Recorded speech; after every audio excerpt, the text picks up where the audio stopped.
going to be asking probably 3/4 plus of the town to help fund this project from which they get no direct benefit.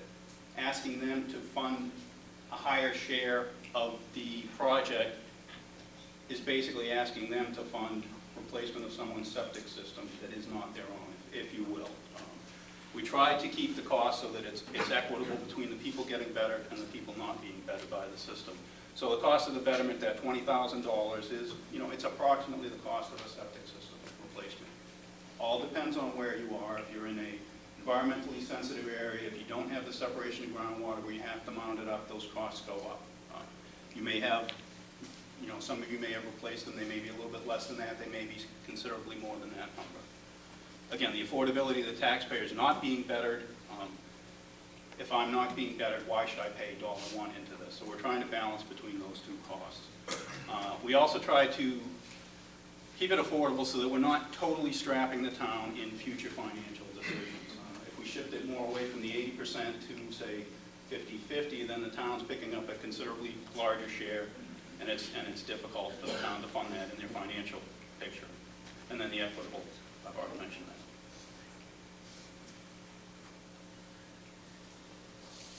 So what's the cost? Town share, 20%. Town share of the debt service over approximately 24 years is an average debt service of about $443,000 per year. It equates to about 18 cents per $1,000 on the average home, which in 2007 was worth $512,000. It equates to about $92 a year that the non-bettered person would be paying back. So $92 a year over 20 years, 24 years. What does it cost the person being bettered? Single-family home can pay a one-time betterment of almost $20,000. You have the option of paying the betterment up front, or if you don't pay it up front, it gets spread over a 20-year period. We figured a 4% rate of interest works out to about $1,460 a year on that. What are the other costs to the bettered property? The bettered sewer, it brings the pipe down your street and it leaves a stub to your property line. You would be responsible, if you're a bettered property, for taking the pipe from the property line to the house, abandoning your septic system, and connecting to making the actual last physical connection to the system. Approximate cost of that, $2,500. Again, as with septic system replacements, that cost would vary. If you live close to the street, you've got a very short length, it may be less. If you live with 300 feet of frontage out to the front of the road, you obviously would incur a larger cost just for running that pipe in there. The betterment assessment, which we discussed above, better people are also taxpayers in town, so they would have that taxpayer hit as well, the $92 a year. And then once you're connected to the system and you actually have flow going into it, you're also going to be charged. It would be similar to the water bill. It would be based on your water usage. How much is it going to cost per year for your portion of the flow to be treated by the system? That's more an operating cost. Next, Corey. So again, how do we see us benefited? Potential for increased tax relief, tax growth in the town, protecting our aquifers and our surface waters and our wetlands. We're allowing for planned economic development. We're ending the frequent septic system problems, the mounded systems we've seen all over town, and hopefully prevent some bad PR with respect to wastewater.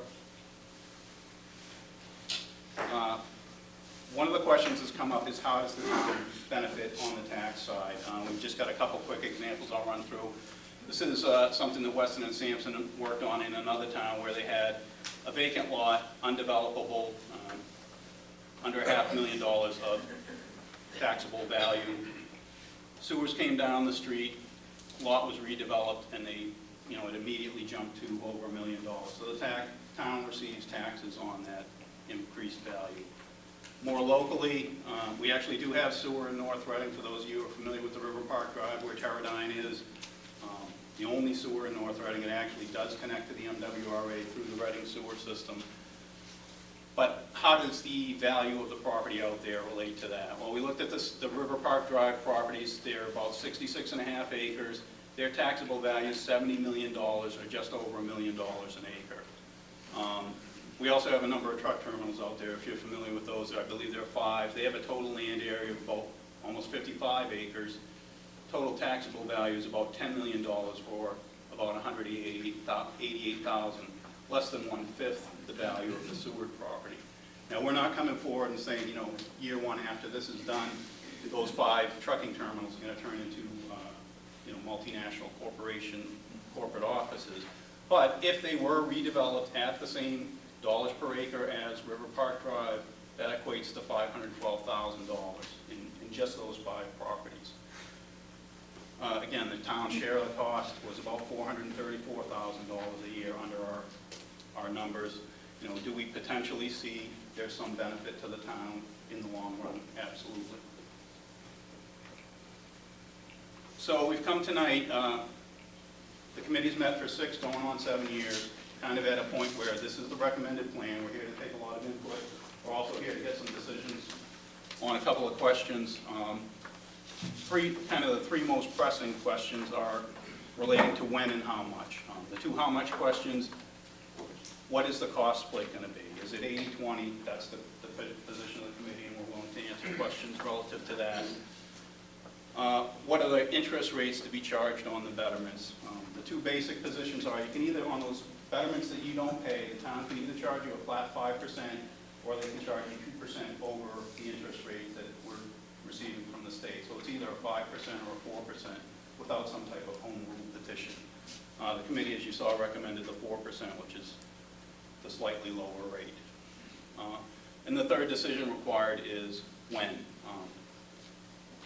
Question would require a town meeting vote and would also require an override election. And the committee's recommending we look at October town meeting, and then based on the outcome of that, if it's favorable at October town meeting, looking to put it on a special ballot sometime before the end of the year. So where are we? We're looking to get on the state revolving fund priority list with a filing this summer. The election schedule, hopefully this fall. Based on the outcome of that, design of the wastewater treatment plant, the Mass Environmental Permitting Act, permitting process, the groundwater discharge permit, and actually go out to bid sometime summer of 2010, so within about 2 years now. Start construction fall of 2010, and then it's a 5-phase contract, but actually be completed sometime in the 2014 timeframe. So where are we going? We're continuing to work with the Berry site developers. As Gary mentioned, the Gutierrez still has the option on the other half of that parcel. Potentially they could become a partner with the town, or even a customer of the town if we were in position to allow that for them. It might actually attract business there at an earlier date, as Dave mentioned, if we have sewer.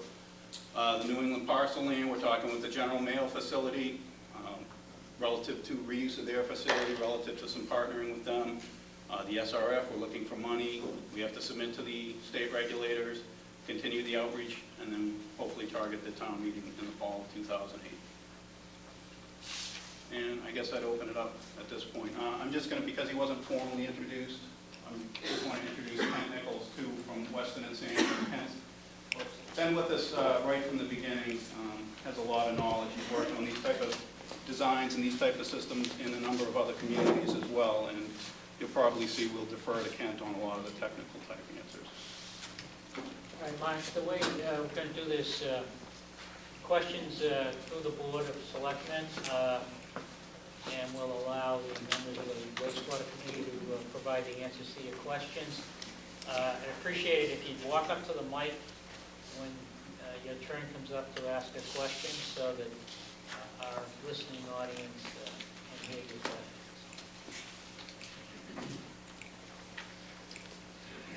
Okay, Mr. Jervy.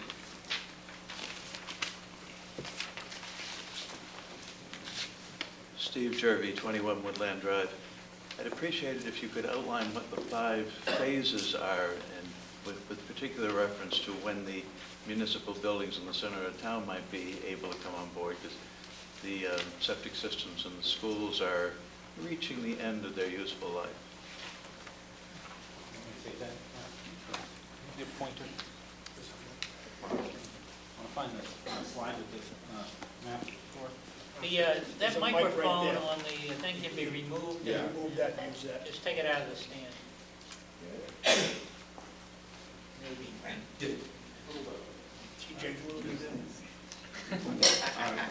I'll take a crack at this.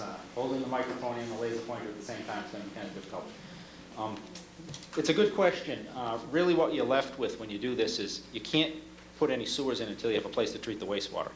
So the first thing we have to do is actually build the wastewater treatment plant. So the first phase is actually just the plant, and it occurs up here. It also includes some of the groundwater discharge work. That initially just gets us a plant up and running with some capacity. It's possible that we could treat two adjacent parcels to that. One is the Berry site, if they so choose to construct the other half of that. The other is the post office site. They both abut the land we're going to put the treatment plant on. So essentially, other than those two properties, really no one else is getting served by phase one. The second phase we've worked up is actually an initial phase of sewers, which would liven up a portion of Route 28, and the actual goal is to get Martin's Pond at that time. So the second phase would basically start on or about where the post office facility is and run north up to Martin's Pond.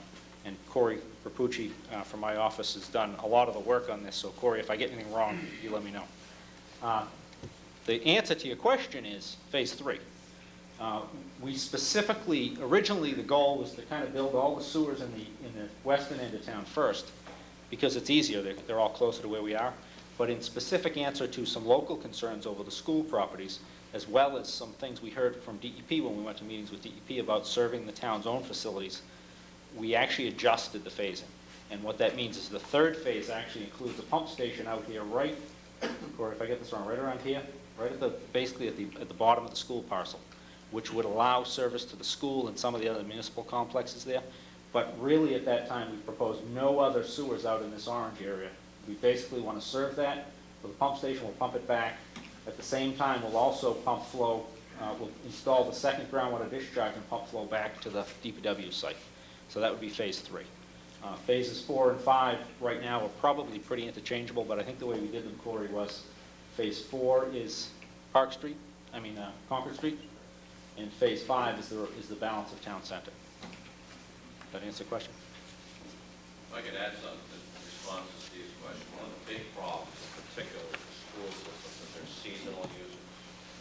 And biological treatment doesn't like seasonal use. It's like an engine, it likes to run all the time. If you run a car 1 month out of the year and leave it in the garage other 11 months, it's not going to run as well. So the schools, because of the school year during the summer, they crash. And that really reduces the longevity of the system significantly. That's why we've done so many replacements on the batch, for example. And the high school is, yeah, as you say, it's nearing the end of its useful lifetime. So we're aware of that, and I think, as Kent pointed out, phase 3 is where we targeted to bring that in. Next question.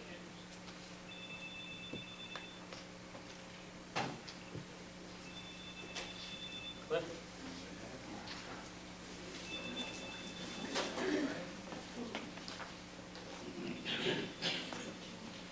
Cliff Bowers, 22 Pomeroy Road. In the cost that you presented, are those phased out over the time period so that it's taken account of potential inflation of construction cost?